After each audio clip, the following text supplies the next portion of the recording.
The scent of caramelized sugar and roasting coffee beans was my armor. It was the first thing I built around myself every morning at 4 a.m. when I unlocked the door to the Daily Rise, my little cafe, my ridiculously expensive dream.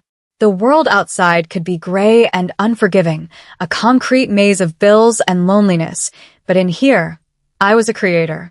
I folded butter into flour, coaxed yeast to life, and transformed bitter beans into liquid comfort. My white dress, a simple cotton shift I wore for coolness against the heat of the ovens, was perpetually dusted with a fine layer of flour, and my long red apron felt more like a part of me than my own skin. Today was no different. The rain started in the afternoon, a steady, relentless downpour that blurred the streetlights and sent pedestrians scurrying for cover. It was the kind of weather that was good for business, driving people in for a hot drink and a moment of refuge. My only employee, Maya, a sweet girl with wide, hopeful eyes who still believed in the inherent goodness of the world, was wiping down the counter, humming a cheerful tune that was starting to grate on my rain-soaked nerves. It was near closing when the old man came in. He was like a ghost, appearing so suddenly at the door that the little bell barely chimed. He was small and frail, his expensive-looking wool coat soaked through, clinging to his thin frame. His face was a roadmap of wrinkles, but his eyes were sharp, dark, and intelligent, holding a depth of weariness I recognized in myself after a 16-hour shift. He stood dripping on the welcome mat, looking lost. Maya rushed forward, but I waved her back gently. I grabbed a dry towel from the back. "Here," I said softly, handing it to him. "Come in, get warm. The rain is a beast today." He took the towel with a trembling hand and gave a slight, formal bow of his head. He didn't speak, just shuffled to the smallest table in the corner and sank into the chair, his breath coming in shallow rasps. I brought him a cup of my strongest black tea with a slice of lemon and a honey-drenched almond pastry, still warm from the oven. "On the house," I said before he could protest. "No one should be out in this weather without a little something to warm the soul." He looked from the cup to my face, and a flicker of surprise crossed his features before it was replaced by a soft, genuine smile. For the next hour, he just sat there, sipping his tea and eating the pastry with a slow, deliberate reverence, as if it were the most exquisite thing he had ever tasted. When he finally rose to leave, the rain was coming down even harder. I watched as he struggled to gather two heavy-looking leather satchels. My shift was over, my bones ached, and my warm, dry apartment was calling to me. But I couldn't just let him go. "Wait," I called out. "Where are you headed?" "Let me help you with those," he tried to refuse, insisting he was fine, but his protests were weak. I could see the sheer exhaustion in his posture. I shrugged off my apron, grabbed my umbrella, and took the bags from him. They were surprisingly heavy, dense with what felt like books or papers. We walked in silence for 3 blocks, the umbrella barely big enough to shield us from the driving rain. A long, impossibly sleek black sedan was waiting at the corner, its engine purring so quietly it was almost inaudible. A driver in a crisp black suit immediately got out and opened the rear door, his face impassive. The old man turned to me, his hand clasping my arm with surprising strength. "Thank you, my dear," he said, his voice raspy but firm. "Kindness is a rare currency. It will be repaid." Before I could say anything, he was gone, settled into the plush interior of the car as it pulled silently away from the curb, its red taillights disappearing into the watery darkness. I stood there for a moment, rain soaking through my shoes, a strange feeling settling in my gut. It was just a kind act for an old man, I told myself. Nothing more. The next morning, the air in the cafe felt different, charged with a strange, static energy that had nothing to do with the weather. The sun was shining, but a shadow lingered from the night before. I tried to shake it off, immersing myself in the familiar rhythm of grinding beans and kneading dough. Maya was blissfully unaware, chattering about a movie she'd seen. Around 9, Mrs. Gable from the antique shop next door came in for her usual cappuccino. Her face, as wrinkled and fascinating as one of her old maps, was etched with concern. "Zola, honey," she said, leaning over the counter and lowering her voice. You had some fancy company last night. A car like that hasn't been seen on this street since the politicians came through promising to fix the potholes 10 years ago. I offered a noncommittal shrug. Just an old man caught in the rain. Mrs. Gable. She took a long sip of her coffee, her sharp eyes studying me over the rim of the cup. In this neighborhood, there's no such thing as just an old man who gets picked up in a car worth more than this whole block. Be careful about the debts you let people owe you. Some accounts are settled in ways you can't afford. Her words sent a fresh chill down my spine, a premonition that coiled in my stomach like a snake. I was about to dismiss her concerns as the usual neighborhood gossip when the bell on the door chimed. It wasn't a customer. Four men stepped inside, and the entire atmosphere of the cafe dropped 20 degrees. They were huge, dressed in identical, impeccably tailored black suits that probably cost more than my monthly rent. They moved with a synchronized, disciplined stillness that was deeply unsettling. They didn't look at the menu. They didn't approach the counter. They simply positioned themselves at four corners of the small room, their gazes flat and empty, their hands clasped loosely in front of them. The few customers hunched over their laptops suddenly found their work very important, avoiding eye contact. A young couple who had been laughing by the window fell silent, paid their bill in cash, and scurried out. Maya froze behind the counter, her knuckles white as she gripped a cleaning cloth. The silence was thick, heavy, and suffocating. My fear was a cold, hard knot in my chest, but anger was a flame licking at its edges. This was my place. My sanctuary. I wiped my hands on my apron, my movements deliberately slow and steady, and walked out from behind the counter. I faced the one closest to the door, a man with a thick neck and a scar that cut through his left eyebrow. "Can I help you, gentlemen?" My voice was calmer than I felt. "Or are you just here to scare off my customers?" He didn't even blink. His eyes looked through me as if I were a pane of glass. "Someone will be here to speak with you," he said, his voice a low, gravelly rumble. We were told to wait. The waiting was a form of torture. 10 minutes stretched into an eternity, each tick of the clock on the wall a hammer blow against my nerves. The four men remained as motionless as statues, their presence a suffocating weight that had pressed all the warmth and life out of my little cafe. Maya had retreated to the kitchen, pretending to wash dishes, but I could see her trembling reflection in the chrome of the espresso machine. I stood my ground in the middle of the room, my arms crossed, refusing to let them see me cower. Finally, a vehicle even more imposing than the one from last night slid to a stop outside. It was a black Rolls-Royce, its windows tinted to an impenetrable darkness. One of the men inside moved to open the cafe door, a gesture of synchronized deference. The man who entered was the reason words like power existed. He was tall, around 35, with sharp, intelligent features that were almost cruelly handsome. His black suit was a masterpiece of tailoring, fitting his broad shoulders and lean frame perfectly. His dark hair was styled with effortless precision, and his eyes, as dark and cold as a winter night, swept across the room before landing on me. They held no warmth, only a chilling, analytical intensity. He moved with the fluid grace of a predator, an unnerving silence in his steps. The air crackled around him. This was a man who didn't need to raise his voice to command a room. His very presence demanded submission. He stopped a few feet from me, his head tilting slightly as he assessed me from head to toe. I felt exposed, dissected by that clinical gaze. I lifted my chin, refusing to be intimidated. "You've scared off my business and terrified my employee," I said, my voice tight. "You have 60 seconds to tell me what this is about before I call the police." A ghost of a smile touched his lips, a cold, humorless expression that did not reach his eyes. "The police?" he repeated, the words sounding like an amusing, foreign concept. "I assure you, they would not be interested in our conversation," he gestured dismissively to his men. "My name is Jean Wu Quan. I'm here regarding an interaction you had yesterday with an elderly gentleman." The name meant nothing to me, but his tone was not one of gratitude. It was possessive, almost accusatory, as if my simple act of kindness had been a breach of some unspoken law, an intrusion into a world where I did not belong. "I helped a man who was caught in the rain," I clipped out, my temper flaring. If you've come to thank me, this is a very strange way of doing it. Gratitude is a simple emotion, he said, his voice smooth and low, yet it carried an unmistakable edge of steel. My family's affairs are rarely simple.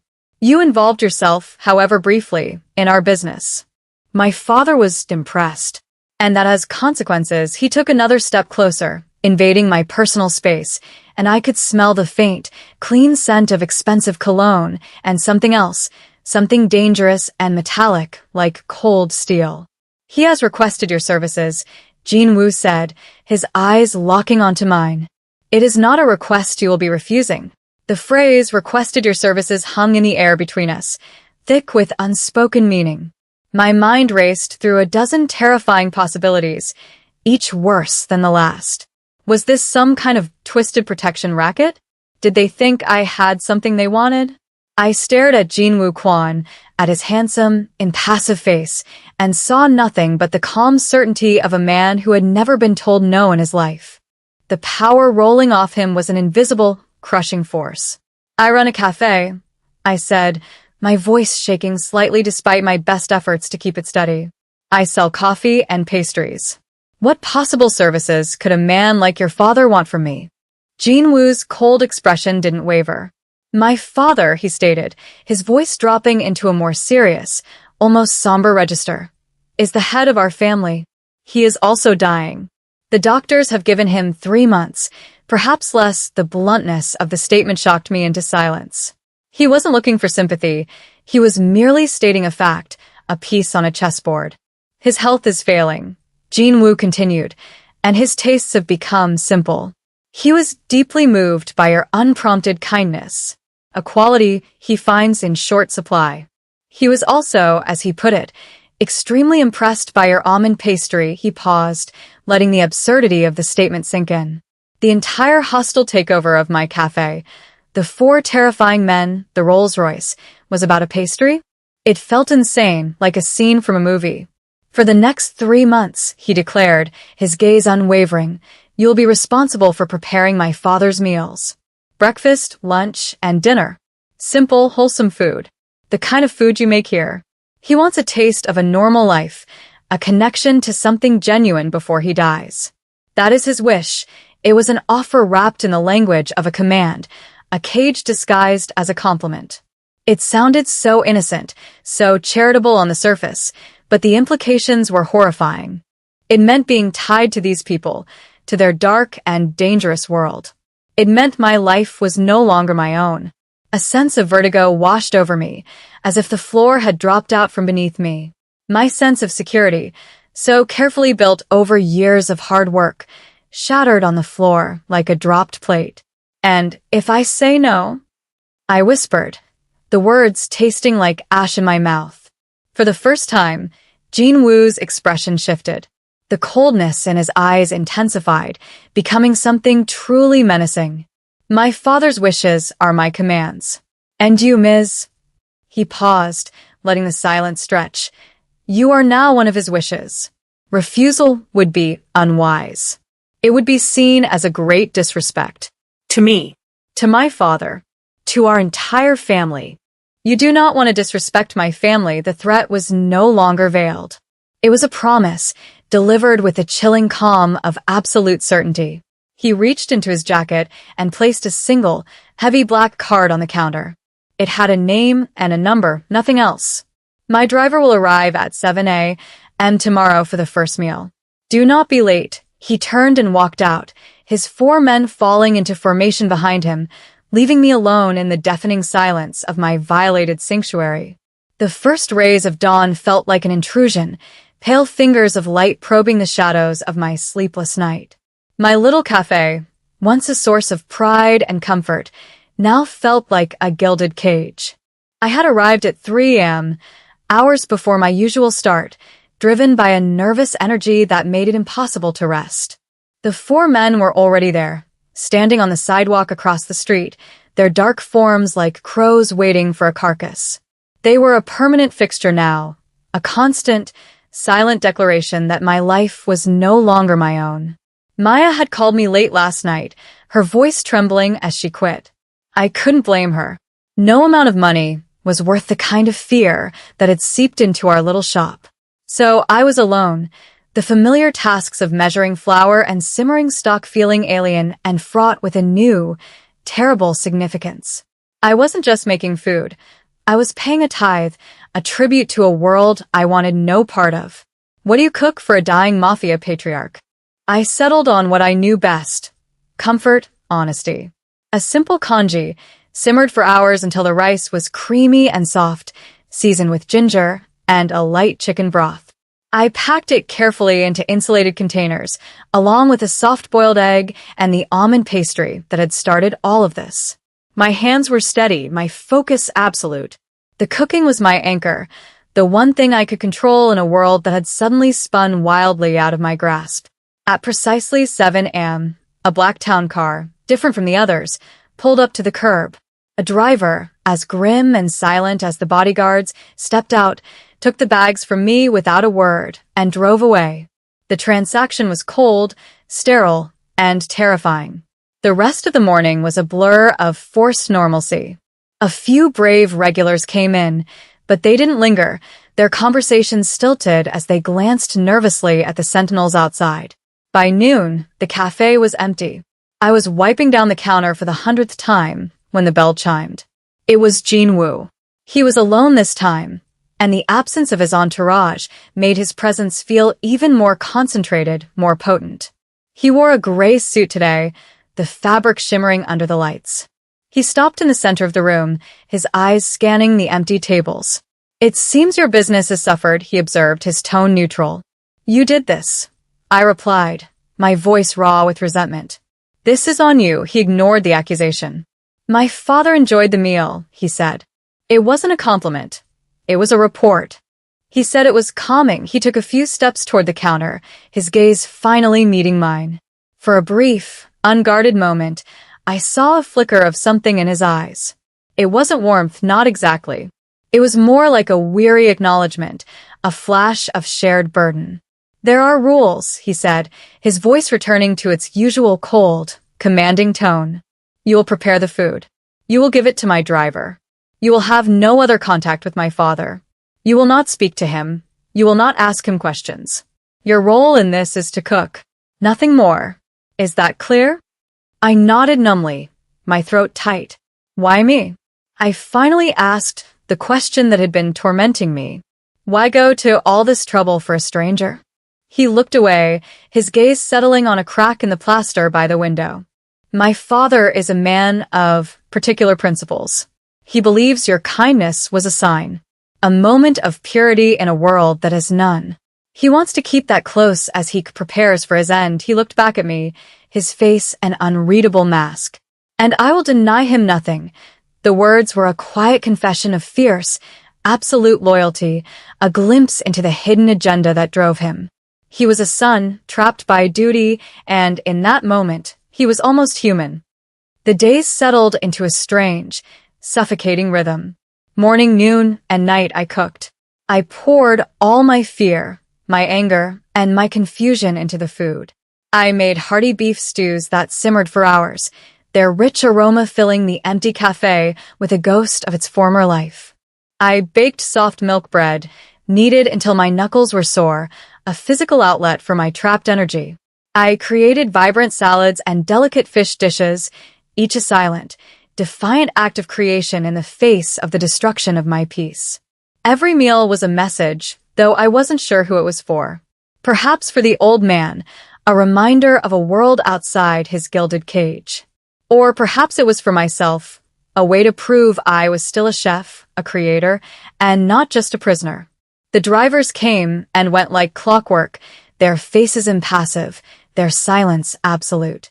The 4 bodyguards remained a permanent fixture across the street, a constant, living symbol of my captivity. Jinwoo's visits became a regular occurrence. He would appear in the late afternoons, when the light was soft and the cafe was at its most desolate. He never said he was there to check on me, but we both knew he was. He would sit at the counter, the same spot every time, and order a black coffee. He drank it slowly, his dark eyes watching my every move as I cleaned or prepped for the next meal. Our conversations were sparse, clipped exchanges that felt more like strategic maneuvers than a sharing of words. He would ask about the ingredients I was using, his questions sharp and intelligent. I would answer in monosyllables, refusing to give him any more of myself than was absolutely necessary. But the silence between the words began to change. It was no longer just empty and hostile. It grew thick with unspoken things. One afternoon, as I was zesting a lemon, the sharp, clean scent filling the air, he spoke without looking at me.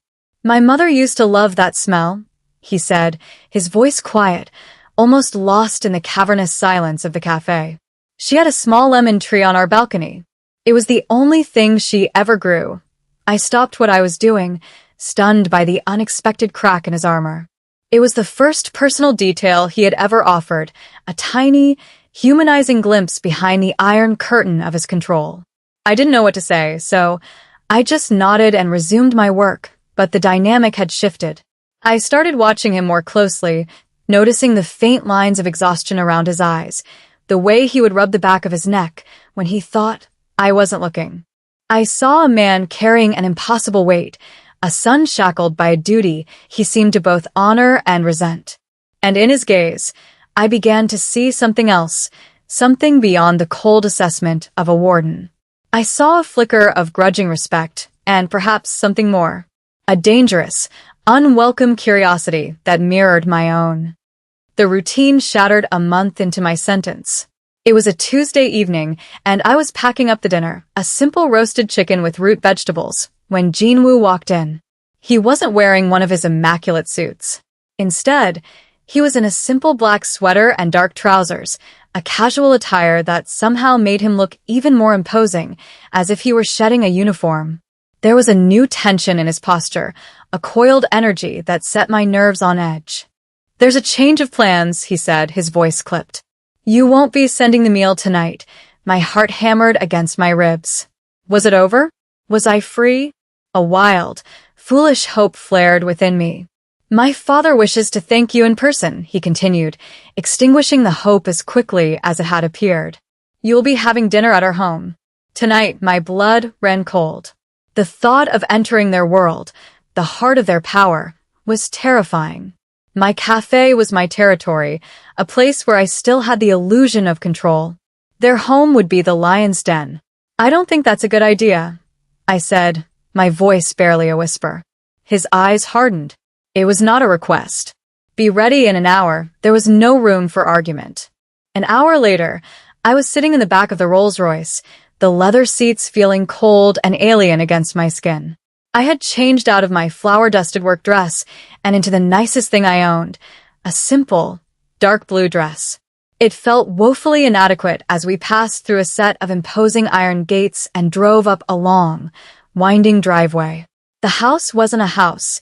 It was a fortress, a modern monolith of glass and dark stone that loomed against the night sky. It was stunningly beautiful and utterly devoid of warmth, a monument to wealth and power. Jinwoo met me at the door and led me through vast, echoing hallways that felt more like an art gallery than a home. The air was still and cool, and my footsteps were silent on the polished marble floors. The dining room was immense, dominated by a long, dark wood table that could have seated 30. Tonight, only 3 places were set. The old man, Mr. Kwan, sat at the head of the table. He looked even more frail than I remembered, lost in the high-backed chair, but his eyes were just as sharp. He smiled warmly as I entered, a genuine, grandfatherly expression. The artist has arrived," he said, his voice raspy but kind. "My dear, please sit. Forgive an old man's sentimentality, but I had to meet the woman whose cooking has brought me more comfort than any doctor." Dinner was served by silent staff. It was an elaborate, multi-course meal, the kind of food I could never afford, but it all tasted like ash in my mouth. Mr. Kwan was a charming host, telling stories and asking me about my life, about the cafe. He spoke of kindness and integrity as the highest virtues, and I felt a dizzying sense of cognitive dissonance. How could this gentle, philosophical old man be the source of the fear that now ruled my life? All the while, Jinwoo sat in silence, his face a mask, watching the exchange between his father and me. He was a spectator at his own father's carefully orchestrated play, and I was the unwitting lead actress. After the dessert plates were cleared, a nurse appeared and gently helped Mr. Kwan to his feet. He was tired, she explained softly. He paused beside my chair, placing a cool, dry hand on my shoulder.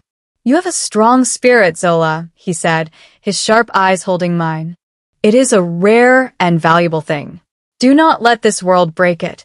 And then he was gone, leaving me alone in the cavernous room with Jinwoo. The silence he left behind was heavier than before, charged with everything that had been left unsaid. Jinwoo stared into his untouched glass of wine, his jaw tight. "That was a performance," I said, the words coming out harsher than I intended. "He wanted something from me." Jinwoo finally looked up, his eyes dark with a complex mix of anger and resignation.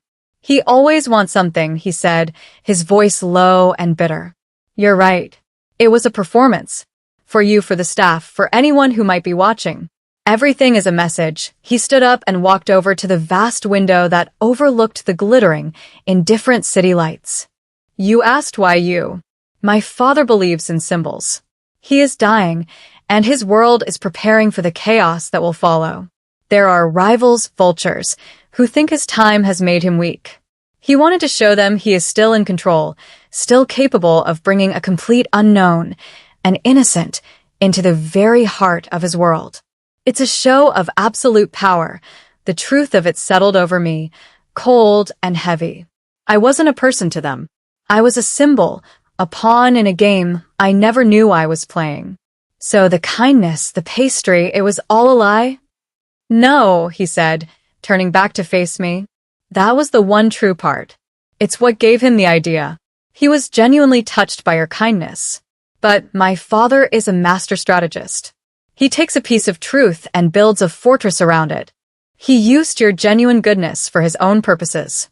To create a story, a message of stability to his enemies and his allies. He took a step closer, and for the first time, I felt like he was speaking to me, Zola, not the symbol. He did not understand the consequences for you. Or perhaps he did not care. Now that you have been seen here, now that you are publicly associated with him, you are no longer an unknown. You are part of the story. And his enemies may decide to make you a target to send a message back to him." To me, the full weight of my situation finally crashed down on me. I had thought my prison was the cafe, my sentence the 3 months of cooking. But my real prison was my new identity in their world, and my sentence was indefinite. I had been branded. The fear I felt before was a pale imitation of the terror that now gripped me. I was no longer just a captive, I was a target. The final weeks of the 3-month period were a descent into a new kind of hell. The air itself seemed to crackle with tension. The bodyguards outside my cafe were no longer just a passive presence. They were alert, their eyes constantly scanning the street, their hands never far from the inside of their jackets. Jinwoo's visits became more frequent, but they were shorter, more intense. The mask of cold indifference was gone, replaced by a raw, simmering anxiety that he barely kept in check. He would pace the length of my empty cafe, his phone buzzing incessantly, his conversations clipped and brutal. He was a man fighting a war on multiple fronts, and I was a vulnerable, undefended piece of his territory. I continued to cook, the routine, the only thing keeping me sane. Each meal I sent off felt like a prayer for the old man's peaceful end, because I knew his death would be the trigger for the chaos Jinwoo had predicted. The end came on a rainy Wednesday night, almost 3 months to the day since the old man had first walked into my cafe. I was boxing up a simple fish soup when the door burst open. It was Jinwoo, but he was a version of himself I had never seen. His hair was disheveled, his suit jacket was gone, and there was a dark, ugly bruise high on his cheekbone. His eyes were wild with a fury that was terrifying to behold. "He's gone," he said, his voice a raw rasp. "My father is dead." Before I could process the words, he grabbed my arm, his grip like iron. "We have to go." Now, he pulled me toward the door, but we were too late. The sound of shattering glass exploded behind us as the front window of my cafe imploded. My sanctuary, my dream, was being destroyed. Men in dark clothes were pouring out of a van, wielding bats and crowbars, smashing everything in sight. It was a calculated, brutal message, an attack on me to provoke him. In that moment, seeing the ruins of my life, something inside me snapped. Fear gave way to a white-hot rage. But Jinwoo's reaction was even more potent. He shoved me behind him, shielding me with his body, and a sound came from his throat, a low, guttural snarl of pure, unrestrained fury. His men, the silent sentinels, materialized from the shadows, and the street descended into a swift, violent clash I couldn't bear to watch. He dragged me out the back door and into a waiting car, the sounds of the fight fading behind us. He took me to a sterile, anonymous apartment high in a skyscraper, a place that was clearly a safe house. He paced the room like a caged tiger while I sank onto the sofa, trembling. "This is my fault," he said, stopping in front of me, his voice choked with self-loathing. "I brought this into your life. I put you in danger." He looked at me, and all the power, all the control, had been stripped away, leaving only a raw, desperate man. "They will not stop. Now that my father is gone, they will see you as my weakness. A way to get to me." He took a deep breath, his face a mask of grim resolve. "I can make you disappear. A new name, a new life, anywhere in the world you want to go. You'll have enough money to never have to worry again. You can be free of this." He was offering me an escape, a way out of the nightmare he had created. I could go back to being anonymous, safe. I could have a normal life again. But as I looked at him, at the man standing before me, bruised and bleeding for me, I realized the thought of leaving felt like its own kind of death. The choice was mine, to run and forget, or to stay and face the fire. I looked around the cold, impersonal room, a gilded cage far more luxurious than my cafe, but infinitely more confining. I thought of the life he was offering me, a life of running, of looking over my shoulder, a life bought with money that was likely stained with violence. Then I looked at Jinwoo. I saw the guilt warring with a fierce protectiveness in his eyes. In the ruins of my cafe, amidst the terror, he hadn't hesitated to shield me. He had stood between me and the world he had dragged me into. My old life was gone, shattered like the front window of my shop. Running would not bring it back. It would only mean letting the forces that destroyed it win. "No," I said, my voice quiet but firm, resonating with a certainty that surprised even me. "I'm not running. This is my city. That was my cafe. You don't get to destroy my life and then pay me off to sweep the pieces under a rug somewhere else." His head snapped up, his eyes widening in disbelief. "Zola, you don't understand. Staying here, with me, it's a death sentence. My life as I knew it is already over." I countered, standing up to face him, my fear finally giving way to a defiant strength I didn't know I possessed. "The only choice I have left is how I live the one I have now. I won't live it as a coward alone." Heavy silence stretched between us. He searched my face, looking for any sign of hesitation, of fear. He found none. A slow, weary sigh escaped his lips, and some of the fight seemed to go out of him, replaced by a profound, heart-wrenching sadness. "Your kindness," he whispered, more to himself than to me, "is going to get you killed. It's the only thing I have left that's truly mine," I replied. "And I won't let you, or them, take it from me." In the days that followed, the city held its breath. The news reported on a series of gang-related incidents, a sanitized term for the brutal, silent war Jinwoo was waging against his rivals. He was rarely at the safe house, but when he returned, he was a ghost, bearing new bruises and a deeper exhaustion that seemed to settle into his very bones. He was consolidating his father's empire, securing his position as the new head of the family, and he was doing it with a ruthless efficiency that both terrified and fascinated me. After the storm passed, he came to me. The war was over. He had won. He looked older, his face leaner, the last traces of the arrogant man who had first walked into my cafe gone forever. He took me not to the ruins of my shop, but to the top floor of a new building overlooking the city, a space of clean lines and wide-open windows. "The cafe is gone," he said, his voice filled with a quiet regret. "I can't give that back to you. The life you had, it's gone. But I want to build a new one. With you, it wasn't a proposal born of romantic fantasy. It was a declaration from a man who had stared into the abyss and had chosen to climb out. He wasn't offering me a fairy tale. He was offering me a partnership in a dangerous, uncertain world. He was the cold, calculating mafia boss, a king in a kingdom of shadows. I was the waitress who had offered a moment of warmth to a lonely old man. Our paths should never have crossed, yet they had become irrevocably intertwined. My simple act of kindness had not been repaid with money or simple gratitude. It had been repaid with the destruction of my world and the offer of a new one, a world of immense power and constant danger, at the side of a man I had come to see not as a monster, but as a prisoner of his own legacy. And as I looked out at the city lights, I knew there was no going back. I took his hand. It wasn't an ending. It was a new, terrifying, and unpredictable beginning.